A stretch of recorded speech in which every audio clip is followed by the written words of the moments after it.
Bonjour, donc cette vidéo présente les deux scies circulaires. J'ai la voix donc qui ne correspond pas à la voix de la vidéo car il y avait énormément de vent, la prise son a été complètement foireuse, donc voilà, je réenregistre une piste son.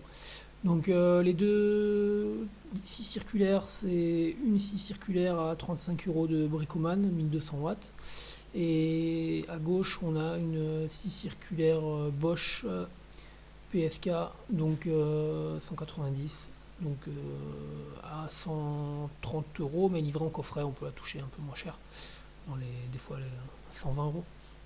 Voilà, donc machine beaucoup plus chère.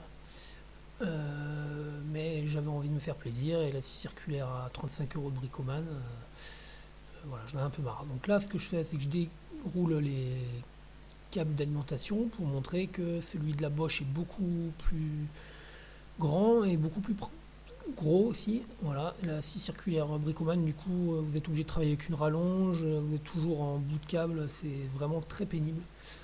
Là, en moins, on a une longueur de câble pour travailler qui est vraiment correcte. Voilà, la différence de largeur du câble aussi beaucoup plus costaud du côté de la Bosch. Et là, voilà, celui-là, il a commencé à se décrocher parce que c'est pas de la très bonne qualité. Donc la Bricoman, c'est un Made in China, mais la Bosch bleue, elle est estampillée Made in China aussi. Donc ça m'a surpris quand je l'ai reçue. J'étais vraiment déçu. Une machine 5 fois plus chère d'avoir du Made in China. Mais bon, c'est quand même la conception, ça n'a rien à voir. Au niveau de la prise en main, elles sont sensiblement pareilles. La Bosch quand même a l'air un peu plus costaud au niveau des matériaux. Il y a un peu moins de jeu entre les pièces. Le seul jeu qu'on peut avoir, ça va être au niveau du protège-lame là. Il y a un petit jeu que j'espérais ne pas avoir, parce que celui de la premier prix, le jeu est vraiment abusé. Bon, sur la Bosch, il est nettement moins important, mais il est quand même présent. Voilà, donc après, au niveau des disques, sur la premier prix, la Bricoman, on met du 185. Sur l'autre, c'est du 190, donc sensiblement les mêmes. Bon, bien sûr, on peut mettre du 185 dans la bouche. Donc là, après, du coup, j'essaye les deux scies circulaires.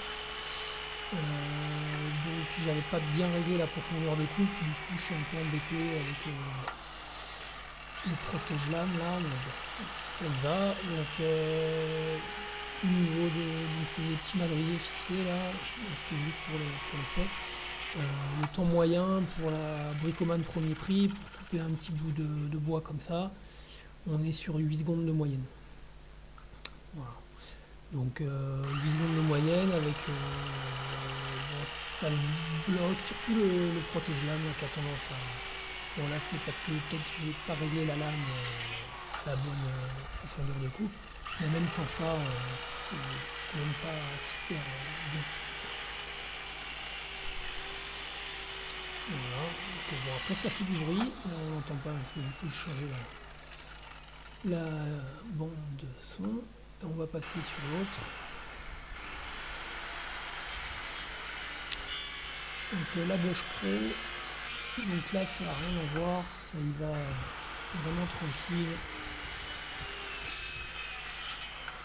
Donc ah oui, pour la lame, j'ai changé la lame, c'est-à-dire que j'ai pris la lame de la Bricoman et je l'ai montée sur la Bosch Pro. Voilà. Il y avait une lame Bosch Pro d'origine sur la scie circulaire, mais du coup j'ai voulu le faire avec la même lame, sinon ça trompe complètement euh, le test. Donc voilà, c'est la même lame. Donc pour la Bosch Pro, on est entre 3 et 4 secondes, enfin plutôt 3 secondes pour la coupe au lieu de 8 sur l'autre, avec vraiment de la facilité et des coupes plus propres et plus nettes. Malgré que ce soit la même lame, bah, ça, vu que ça avance mieux, ça fait quelque chose de plus propre, quoi. Voilà, donc pour 130 €, on a un coffre en plastique, on peut ranger les lames et l'outil. Donc je pense que ça vaut le coup quand même de mettre plus cher. Même si là c'est au niveau du Bosch Pro, on est l'entrée de gamme, donc c'est ce qui se fait de moins cher en Bosch bleu pour la scie circulaire. On est quand même déjà un produit sympa, quoi.